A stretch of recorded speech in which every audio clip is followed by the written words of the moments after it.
I know it seems like we're doing a lot having coronavirus, but it has to be down to steroids, antibiotics, and just breathing treatments. And we're doing little small projects like trimming this awesome oak tree. Had a couple of dying branches, and so we brought the goats out.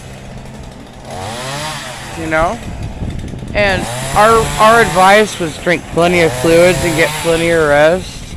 But I told my daughter and my husband, ain't none of us gonna lay up in bed and die. 'Cause I don't think that's the answer. So that's what we're doing. We're taking breaks, we're taking breathing treatments, we're doing little chores, we're keeping an eye on Larry and that chainsaw. Peace out, guys. My Corona.